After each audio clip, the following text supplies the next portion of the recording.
You know, I've been around for a while. I've met some interesting people. Done some crazy things.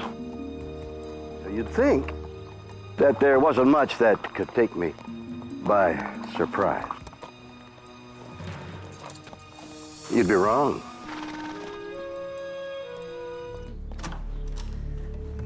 The world is full of stories and science and things that amaze and confound me every single day. Incredible mysteries that keep me awake at night.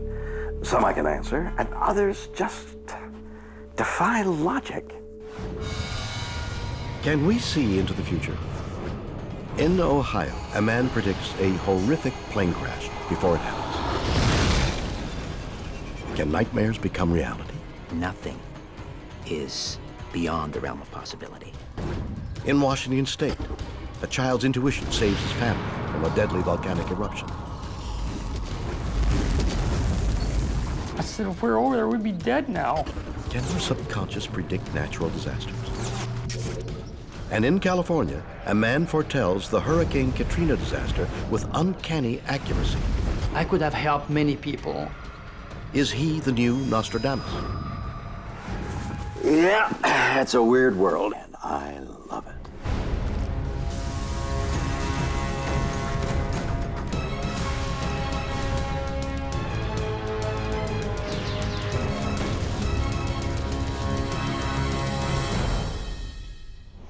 Dreams. We all have them, right?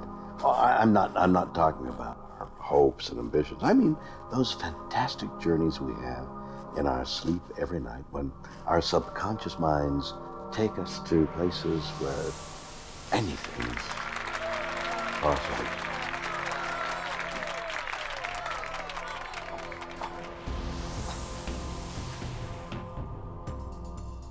But what exactly are dreams? Are they reflections of our inner souls? And if so, what are they trying to tell us? And more importantly, should we listen to them? Some dreams are so powerful, they seem real until you wake up the next morning. But what if one day you woke up to find your dream was not only real, it killed 273 people? Cincinnati, Ohio, 1979. David Booth is the office manager of a car rental agency at Cincinnati Airport, and a low-key kind of guy, according to his best friend, Wayne Green.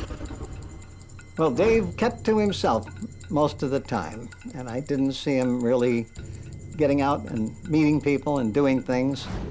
But on May 15th, David's life takes a dark turn. He begins having extreme nightmares.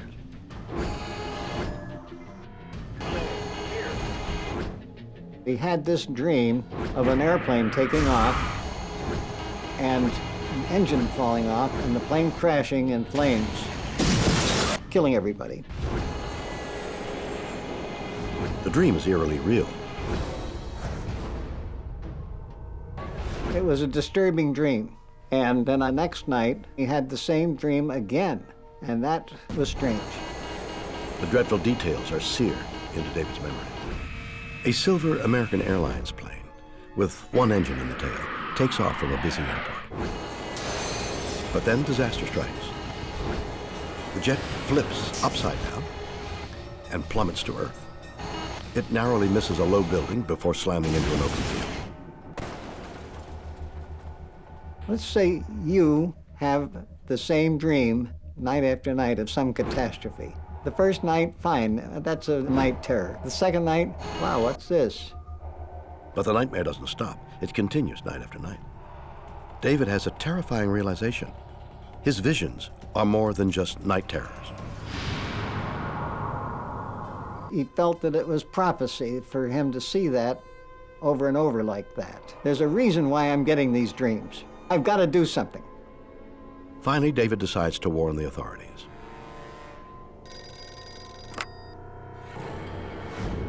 He contacts Jack Barker, the public affairs officer with the Federal Aviation Administration. David Booth sounded perfectly rational, saying he wasn't, crazy like some people sound. He was upset about the dream, but other than that, it was calm. He was the first person I ever talked to, in fact, the only person I ever talked to, who talked about an accident before it happened. David's glad someone is listening, but his relief is short-lived. He was a pleasant person to talk to, but there was nothing to take seriously. No city, no flight number, nothing relating directly to the accident other than a description of what happened. David's information isn't enough for the FAA to take action. But it's not over for David. The nightmare returns again and again, each night more vivid than the last. And by May 25th, 1979, David is desperate. When it persisted, then he became alarmed and said, I've got to do something. He called the FAA again. He said, it's just very disturbing. I don't know what to do. I said, well, I don't either. The only thing that could have been done would be to ground American Airlines. And, I mean, you're going to ground American Airlines because somebody had a dream? I think not. Just a few hours later at Chicago O'Hare International Airport, David's nightmare becomes a tragic reality. Just exactly as he had envisioned it. Flight 191 suddenly crashed. The engine fell off the plane. It was the worst airplane crash that they'd had. 273 people killed with no survivors. Booth can't believe it. His dream has played out in real life. Dave immediately heard about it from all the news flashes because it was on the television and the radio. At the FAA, the horrific news reaches Jack Barker. When the accident occurred, which was later that same day he called a second time, I got very busy answering press questions about the accident, which was my normal job. And I was into it for about 30 or 40 minutes or so, and then my secretary stepped in and she says, the guy from Cincinnati that called. Everything he said was in detail. And I said, yeah, that's pretty much what he described. Silver American Airlines airplane with an engine in the tail, a DC-10, crashed right after takeoff. Crashes inverted like this, about halfway, in an open field after it passes over a low building. Well, that's what happened. According to Barker, Booth's premonition is the only one the FAA ever recorded before an incident took place. You see, I've been involved in a lot of strange incidents, accidents, hijackings, etc. This thing with David Booth is probably the strangest of anything I ever handled. The tragedy would haunt David Booth until he died in 2011. Dave never really discussed his feelings after the crash. If the word had been able to get out as to what airport was involved, it could have saved a lot of lives. This is a tragedy on so many levels, not only for the people that died, but for Jack Barker and David Booth. There seems to be no question that David clearly saw, not once, but many times, the exact details of an airline crash in his dreams, weeks before the actual event took place. Surely this is undeniable evidence of a genuine premonition. David Booth saw into the future. But how on earth did he do it? Did David Booth predict the worst air accident in U.S. history? Can dreams reveal the future? Physician Larry Dossey has studied premonitions for over 30 years. He's convinced David's vision was real. If you add up all of the things that he got right, he identified it as a silver airplane. He identified the actual carrier. He essentially identified the make of the plane. He identified the fact that it would crash shortly after takeoff, inverted, which happened, in a field, which also proved to be true. Dr. Dossey not only thinks predictive dreams are commonplace, but they're an ancient biological mechanism unique to humans. Most people who do serious work in this field of premonitions think that this ability probably developed very early on in the evolution of human beings. You can imagine if our ancestors were able to know ahead of time that there was a lion in the bush, they could take measures to avoid it and be more likely to survive and procreate. It is likely that this survival mechanism might have been passed on through succeeding generations because it had what biologists call survival value. Dr. Dossi believes it's significant David's premonition came to him during sleep. Well, the more dramatic premonitions tend to occur in dreams. If you're conscious, you're going to get into incessant arguments with yourself. Can this happen? Should it happen? Am I hallucinating? But when we're asleep, we don't have those sorts of prohibitions. But if humans can foresee events, why don't we hear about them more often? We don't really know how common these dream premonitions are because there's a taboo on reporting them. Besides that, you would want to know if you were going to report this to the FAA, what's the likelihood that they'd do anything about it? It's virtually zero, as was the case in David Booth's experience with the FAA. So I think most people who have these dreams just say to themselves, what's the use? I think this needs to be reversed. I'll bet you David Booth was not the only person who had vivid dream of the crash of that flight. Did David Booth use a hidden evolutionary tool to foretell the crash of Flight 191? Or is the explanation more sinister? Nothing is beyond the realm of possibility. A man sees an air disaster in his dreams before it happens. Did he predict the future? Richard Syrett is host of The Conspiracy Show. I don't discount the very real possibility that there are such people that have this gift of premonition or extrasensory perception. But I don't believe, in this case, David Booth had this prophecy or this premonition. He agrees David Booth knew about the accident before it happened, but not because he saw it in his dreams. Syrett thinks David is part of a deadly CIA conspiracy. David Booth was an asset with an intelligence group as part of what's known as the counterintelligence program, which has been in operation by the FBI and the CIA for probably 50, 60, 70 years. The CIA wanted to establish David Booth as a psychic in the eyes of the public. What the counterintelligence programs do is to create someone as a straw man, someone that people can believe in, listen to, pay attention to. But why? To distract attention from what was really going on. Syrett believes the CIA sabotaged Flight 191 in order to kill one of its passengers. It's a very convenient, a very efficient way to take somebody out because you have the cover story of this air disaster. Who would believe that the CIA or some intelligence group would kill innocent victims in order to take out one person aboard that plane? If you look at the passenger list of Flight 191, who do we have on there? We had a lot of people who belong to book publishers. They're on their way to a major book fair in LA at the time. Hard to say. There could have been someone there, perhaps. Judith Wax. Here's another interesting point. Judith Wax, who was a humorist and a writer. She worked for Playboy magazine, among others. And that year, in 1979, she published a book. On page 191 of that book, she expressed her fear of flying. I've been covering conspiracies for nearly 20 years, and if there's one thing I've learned, nothing is beyond the realm of possibility.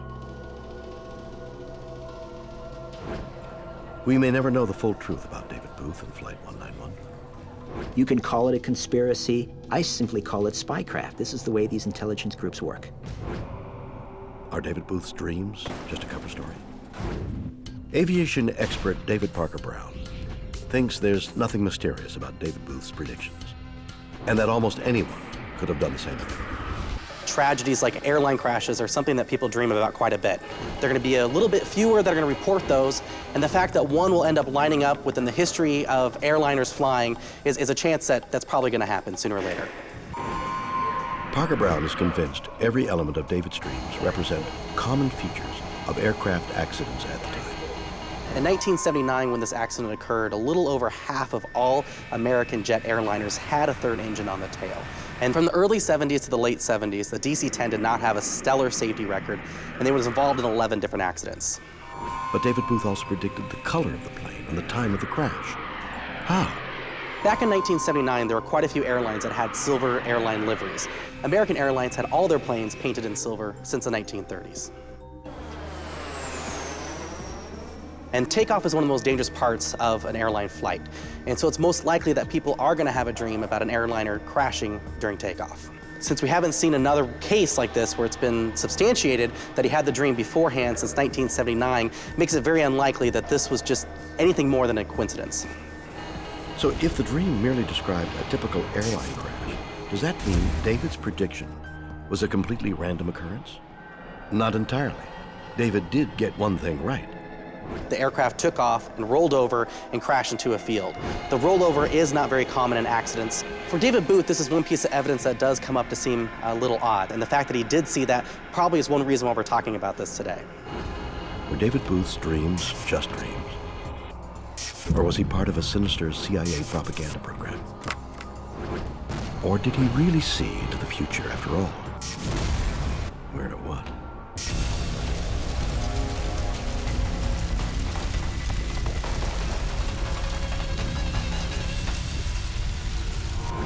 A 7-year-old warns his father of an imminent disaster. It was something that felt evil. Have you ever had a gut feeling? Unfortunately, these days, most of mine are dietary-based, but you know what I'm talking about. Those feelings we get in the pit of our stomachs when something isn't quite right. It might be something small, like crossing a road or avoiding a stranger. Or it might be something huge. So huge, it could move an entire mountain.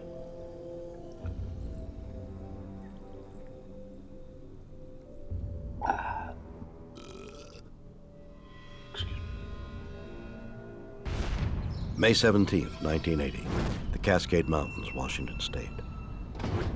Aspiring nature photographer Steve Terrell is on his first assignment to capture the growing volcanic activity on Mount St. Helens. And Steve's editor is looking for spectacular pictures. He said, first assignment I want you to do is Mount St. Helens. I go, what do you mean? He said, something's gonna happen because that mountain, it's bulging 3 feet a day. So something's gotta give. But after 6 uneventful weekends staking out the mountain, Steve's hopes are beginning to fade. I have to admit, I was getting tired. I was getting sick of looking at a mountain. So I said, this is gonna be the last weekend. With him on this final trip is his 7-year-old son, Steve Jr. I remember traveling up there with my dad a lot. He was hoping something was gonna happen, but none of us knew the magnitude it was gonna happen. Their destination is Spirit Lake, just 5 kilometers from the bulging north face of the mountain, well inside the danger zone.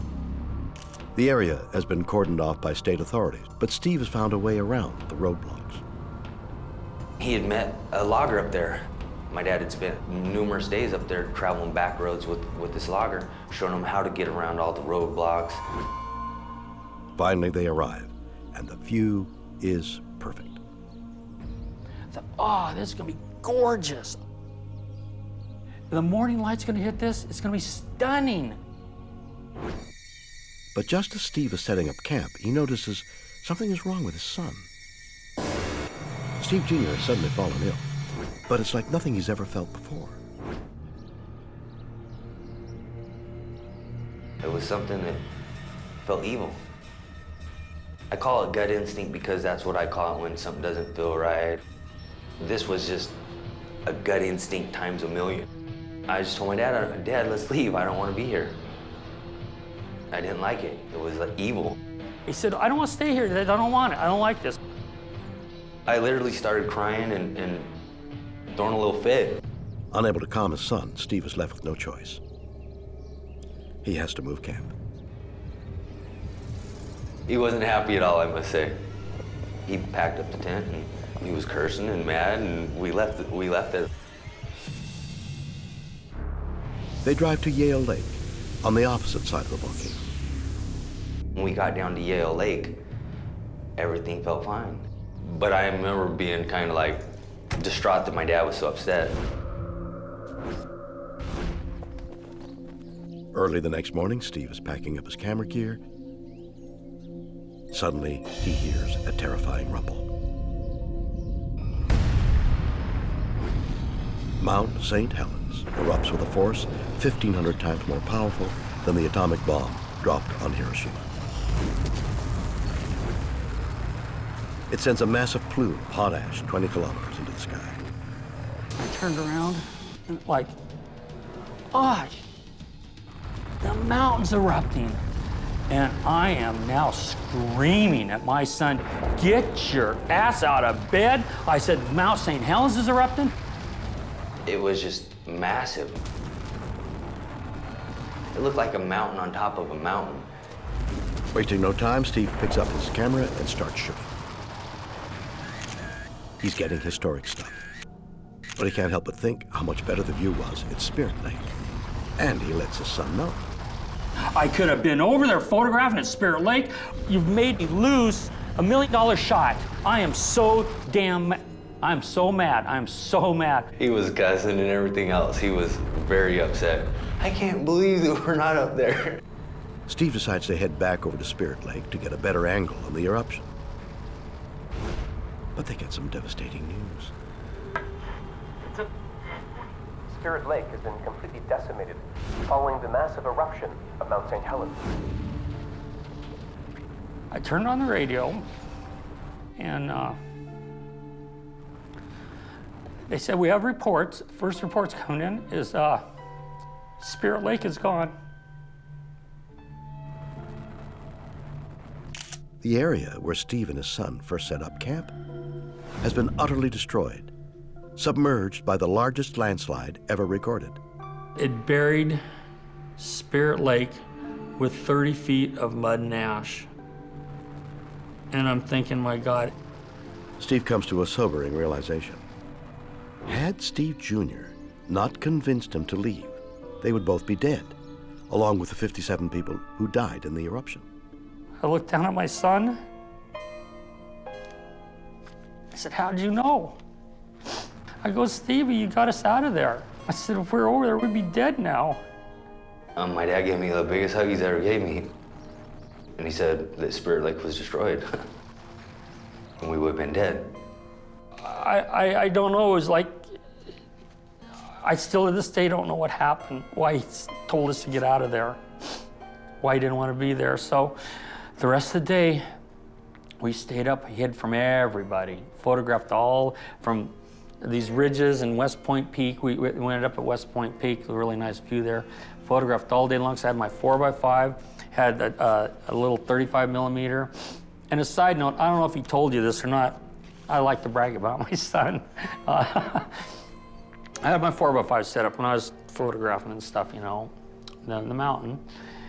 And I was trying to teach him how to photo. I want him to follow my steps, you know, so he asked me if he could use a small camera, you know, the little camera. I said, sure, you can use it, you know, and I put it on the tripod for him and stuff. And so he's dilly-dallying out there, you know, shooting and stuff. And he's got this camera, you know, and he's got it on a tripod. He goes, Dad, come here, look at this. And I look at it, oh boy. So he's got the camera on a vertical, but it's crooked.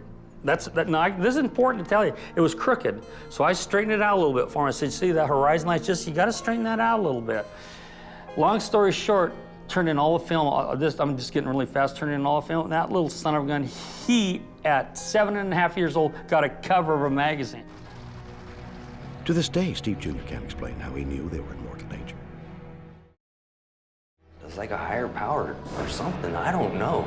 I've never experienced it again, but that was just something that I can't explain it. Was Steve Jr.'s gut feeling a genuine premonition? Or was his intuition just a lucky break? Clairvoyant and nature guide Laura Eisenhower says chance had nothing to do with it. She's convinced Steve Jr. did something truly extraordinary that day. Steve Jr. was communicating with nature very much in a sense like an animal. He was used to the mountain, he understood the energies. That's how he knew that the eruption was going to happen. Can it be? Did the boy actually tap into some animalistic sixth sense?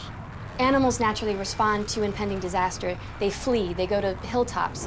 Very often in disasters, there aren't a lot of animals that die. There are a lot of humans that die. Animals know exactly what to do. Steve Jr., because he had spent time on the mountain, was already in touch with the energies. So if something was shifting, he could immediately notice. How does a child summon this animal ability? Simple, says Eisenhower. Just listen to nature. Nature is always trying to protect us if we're able to listen. It wants to guide us and protect us, and if we're tuned into it, we're always on a safe course. But where did this amazing power come from? The answer could lie in the blueprint of every human life. We all have this ability. It's in our DNA. Nature is always trying to communicate with humans in the sense that we are children of the earth. Receiving communication from nature is just as natural as feeling hungry. We can't escape the fact that we are in the natural world, even if we're in cities. I myself was in wilderness expedition leadership training, and I was in incredible communication with nature. One can tell where to camp, where not to camp, how to communicate with animals in order to protect themselves, because we communicate based on senses, intuition, and energy, not verbal communication. And so, absolutely, humans can communicate with nature. I once swam with a dolphin pod that took me so far away from the boat, and I asked them to take me back to the boat because the slipstream is what enables you to go fast with the dolphins. And instead of continuing on, they turned around and took me all the way back to the boat, and all I sent was a message to get me back, or else I wouldn't have been able to get back. We find that with domestic animals, of course, there's always a deep connection and relationship and communication, and birds and all animals. And as we evolve, we need to be in communication with nature because there's going to be a lot of shifts and earth changes.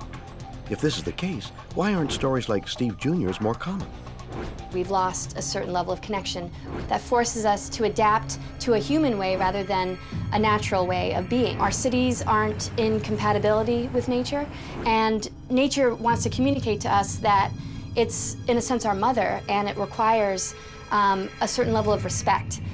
Nature, it's awesome, isn't it? I mean, can it communicate with us? I'm sure of it. Ouch, you clumsy fool. Oh, sorry. I mean, I love my trees. I nurture them, I respect them. You never water us. That's why we're dying. Oh, stop. I give them love and affection. Get your hands off, weirdo. Will you quit it? Mwah! Oh my God, I'm gonna throw up.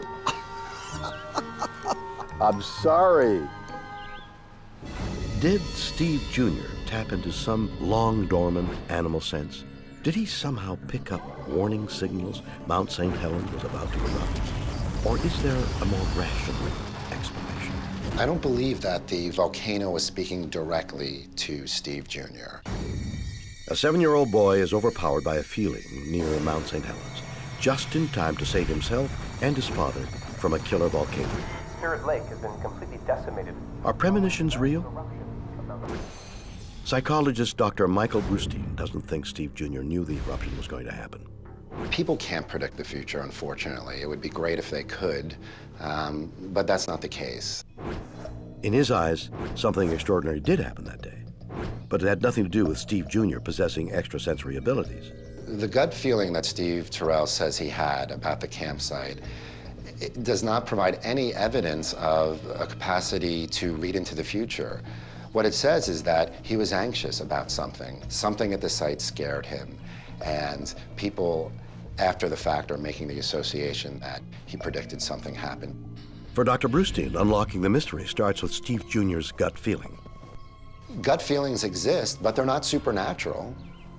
Gut feelings are a physical response that someone has after they perceive something is dangerous. The heart starts racing, the breathing gets faster, the blood gets distributed away from the stomach into some other major organs, so you get that nauseous feeling. It's getting the body prepared for that flight or fight response to deal with that danger. It's that simple. Was Steve Jr.'s reaction just a normal physical response to some danger? What could have scared him? I think he was scared about something that he saw at the site. Kids are very volatile and they get upset about many different things. It could have been a spider, it could have been a rock, but I think the anxiety was not about what he thought was going to happen in the future, but something that might have happened at the site right then and there. Did Steve Jr. simply see something in the woods? Or was he recalling some earlier childhood trauma? Maybe. But why is Steve Jr. and so many others convinced he knew the volcano was about to erupt? I think people are drawn to supernatural explanations to understand things is because it brings a sense of comfort. It makes us think that there's something out there besides us that's functioning in the world. And people like that comfort. To a certain extent, it's gives people the idea that maybe if we leave this earth, there's something else out there. that could be there for us. And I think people really like to believe that. It's really nice to think that maybe there's something out there. Maybe there's another universe, or maybe there's some sort of magical thing happening. And it gives people hope and about their future. Was it pure chance that Steve Jr. had a gut reaction to the mountain? Is precognition a figment of our imagination? Clinical hypnotherapist Paul Arand thinks the answer lies with reincarnation. Whether we realize it or not, we are all reincarnated beings. Reincarnation is a process the soul goes through of going into and out of various bodies. Our past life experiences influence the decisions we make, how we live our life, even our emotions. Arand's idea is that the boy sensed the eruption before it happened, long before. Often at the death scene in the past life, the soul makes a choice, a decision about something to do next time they come. So someone I worked with recently that has an anxiety disorder, who was killed in the past life because she felt she didn't pay enough attention to the dangerous situation around her, came back with a determination to always be super alert, hypervigilant. And that was having a really negative impact on her life here now, because she lives in a relatively safe environment. Steve Jr. died in a volcanic explosion in his past life, and his soul came in with great determination to do it different this time. Not only survive, but to save his father's life. If someone died in the volcanic explosion in Pompeii, that soul would then reincarnate with an intention to avoid that sort of thing, or to do something different next time around, either to assist someone they were unable to assist or to avoid the disaster altogether. Recalling the deadly past life lesson, Steve Jr. wasn't about to make the same mistake twice. He listened to his intuition. He didn't let his intellect override it or his father's questioning his feelings. He stuck to it, and he made that known so that the action was taken that saved his life. Could Steve Jr. really be a reincarnated soul?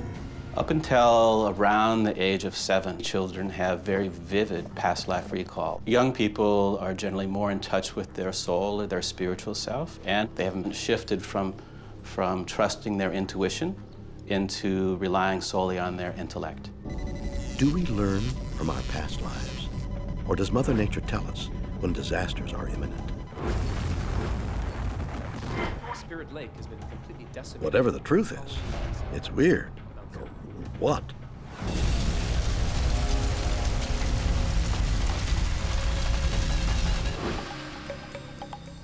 A man predicts Hurricane Katrina, 9/11, and the Columbia shuttle disaster.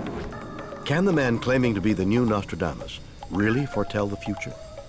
I could have helped many people. You know, I love astrology, so I'm going to give you a quick lesson in it, so pay close attention. I'm an Aries, first sign of the zodiac, which spans the 0 degree and the 29th degree of the celestial longitude. The sun enters Aries when it reaches the northern vernal equinox around March 21st each year. Got it so far? Aries represent a strong creative thrust and the traits of competitiveness, impulsiveness, rashness, arrogance, and the instinct to act spontaneously. Ah! It's me, right? See, here's my stars for today. Sometimes events unfold as planned. However, what's least unexpected could prove most worthwhile. Amazing, huh? How do they know this stuff? And should we really take notice? Let me tell you, I think we should. Pont Saint-Esprit, France, 1965. It's the hometown of Dr. Louis Tury, and the place where a bizarre incident would set his life on a remarkable path. Louis is 15 years old and staying with his grandmother, Rachel de Rollo. In the middle of the night, he's awakened by a sound. Downstairs, he is surprised to see his grandma dressing and disappearing into the dark. I instinctively knew that there was something I had to investigate. Louis follows her. At a clearing deep in the woods, he discovers the old lady looking to the heavens through a sextant. I was mesmerized to look at her. As Louis comes out of his hiding place, his grandmother has a message for him. She was telling me the stars are more than dead rock hanging out there for the sake of beauty. God gave us the stars to be used as sign so we may live a more productive life. My grandmother was very spiritual. She was very psychic. And she always told me the connection between the moon and growing vegetables. I was mesmerized to look at her, pointing out the constellation. Because I was always asking her, what's that? What's this? What is this, Grandma? She was not an astronomer or an astrophysicist. She had no education, but she had a phenomenal intuition. I realized that reading tea leaves and the tarot cards, astrology, it is part of my background. That's how it all started. It is Louis' initiation into the mysterious world of astrology. As I grew up and started to investigate the stars in a different level, I realized that in the stars there is a spirit. And this spirit has something that affects the human psyche. Louis discovers an inspirational book written by a 16th century French sage, Michel de Nostradamus, known to the world as Nostradamus. I was born, like him, in Provence, France, under the same stars. His predictions of the French king dying of an accident, Hitler, and every major news is there for people to translate. And then I couldn't help myself to dig into Nostradamus' work. I literally painted my entire house with symbols of astrology. Nostradamus' unique method fascinates Louis, known as divine astrology or astropsychology. It combines regular astrology with extrasensory perception. Astrology is not a pseudoscience. Astrology is a real science. Astropsychology or divine astrology allows you to use what you call the third eye. It takes many, many years of investigation. It is not something that happened overnight. But I was downloaded the entire secrets of the cosmic code. Learning the secrets of divine astrology has given him incredible powers of prediction. I have been called the new Nostradamus, the modern day Nostradamus. I have been called CNN before CNN. Louis begins publishing his own predictions, often highly detailed, but few people pay attention to his prophecies. That is, until June 15th, 2005. I was on Coast to Coast Radio, which is the biggest radio show that you have in the United States. And I told him to be ready for nature devastating forces that could produce a hurricane that would displace thousands upon thousands of people. Crucially, Dr. Tury tells listeners the next natural disaster would occur August 29th, 2005. But nobody listened.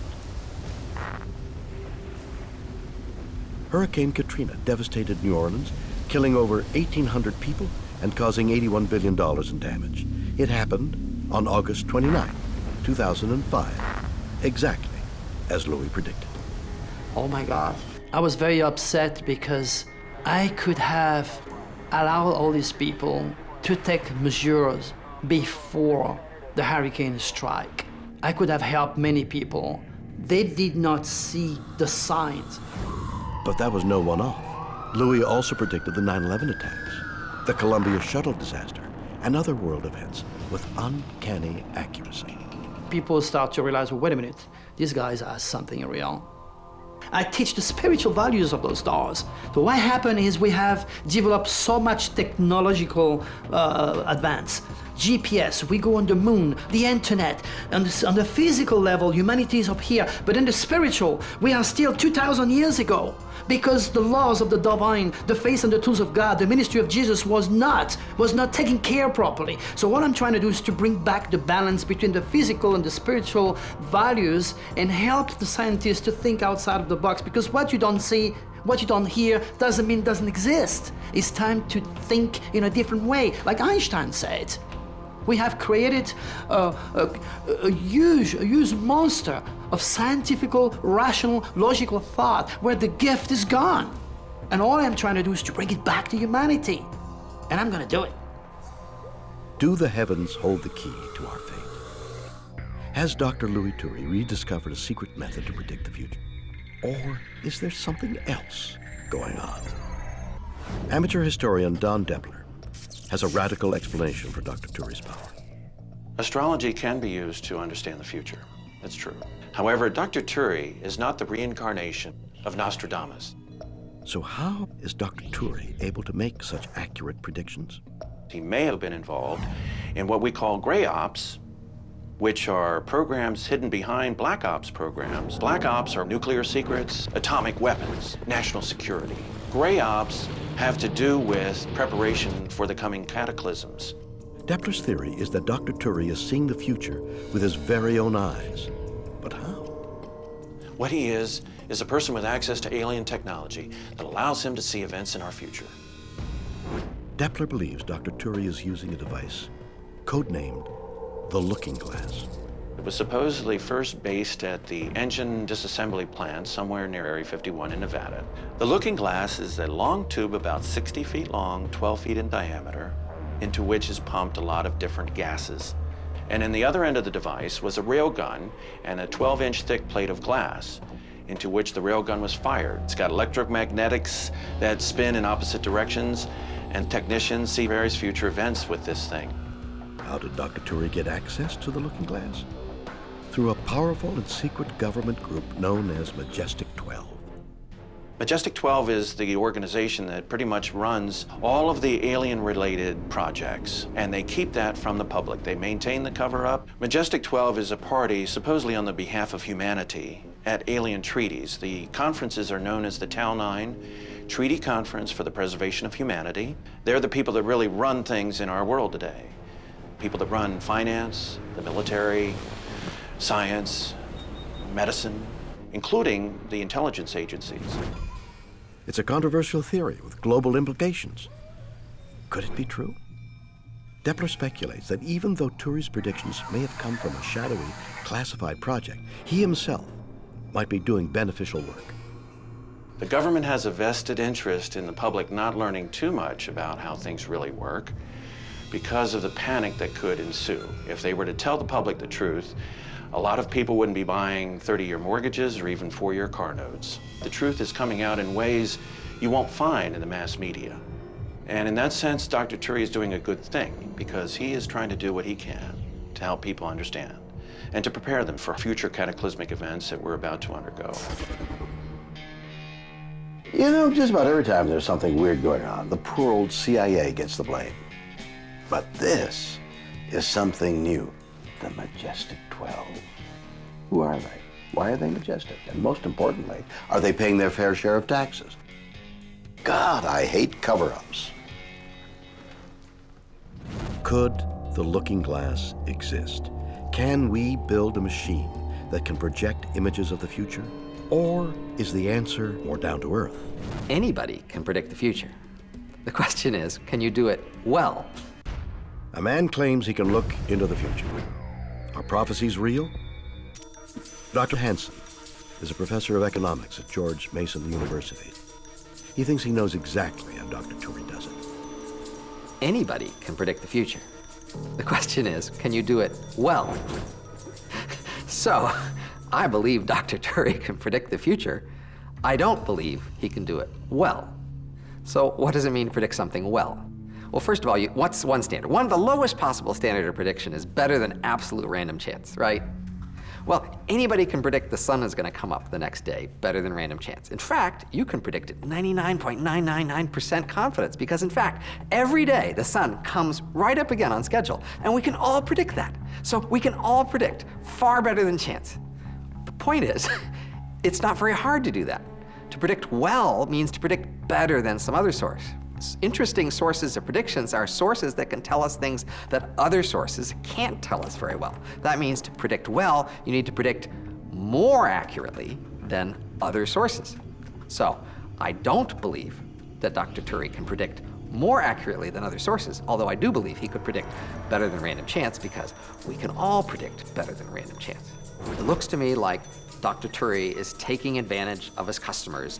The professor says Dr. Tury's seemingly accurate predictions aren't cosmic, but the result of something known as selection bias. Selection bias is where you pick one small set of things out of a bigger set, and you just show me the small set, and you don't show me the bigger set. So, you know, if I'm gonna tell you I'm a great athlete, I'll tell you about the times when I shot from 50 feet away and went right in. I don't tell you about the 50 other times I shot and it didn't go in. Selection bias is telling you about part of, but not all of what happened. Hansen suspects Dr. Tury's method of publishing his predictions almost guarantees some of them will be correct. Just picking one point and saying, on February 1st, 2003, I predicted something bad would happen and then it happened, that's just not very persuasive. Dr. Tury is trying to find the most favorable match with what happened and what he said. They get you to think they know something because they point out their successes without showing you their failures. So if Dr. Tury could do it, can we? We're actually in an age of a revolution of using statistics to collect large data sets and make forecasts using sophisticated statistics and computer programs in remarkable ways that people with their intuitions are often much worse at. This is revolutionizing business, it's revolutionizing academia. This is an exciting era of new and more accurate forecasts. It's just a shame to even be distracted by people sort of making up stuff and throwing tea leaves about without them even bothering to collect a track record, because with these big data sets and careful statistical methods, they have shown remarkable ability to forecast a lot of interesting things. Is Dr. Tury's amazing power of prediction nothing more than a numbers game? Let's find out. Dr. Tury has agreed to demonstrate his ability. About a week ago, I was asked to make some specific predictions. So I'm going to read them to you and at the same time point out that those predictions came to pass. The first one will be to expect news with earthquake above 6.0. 2 earthquakes took place. One was 6.3 and the other one was 6.2. I mentioned tornado. Today we had devastating tornado that killed people in the United States. I also mentioned to expect scientific news from the cosmos, and today we had the biggest solar flare ever took place. Number 4 was to expect shocking news and very large explosion in the Middle East. Yesterday, over 150 people were killed in an explosion in the Middle East. Out of the 5 predictions that I gave, 4 came to pass. You can investigate, you can check. They all transpired, as I said it would a week ago. And that's what makes the difference between divine information and pure imagination. Can Dr. Tury really see into the future by deciphering a secret code hidden in the cosmos? Does he have access to an alien telescope? Or is he just playing the law of percentages? Weird or what?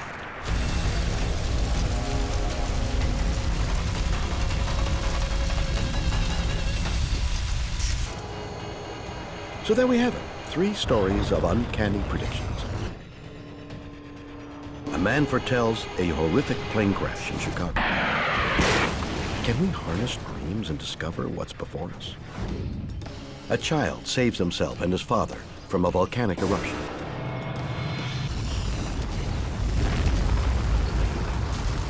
Can our subconscious predict natural disasters? And a modern-day Nostradamus predicts Hurricane Katrina, 9/11, and the Columbia shuttle disaster. Is he using secret technology to see events before they happen? You decide. Join me next time for more stories that will undoubtedly be weird, or what?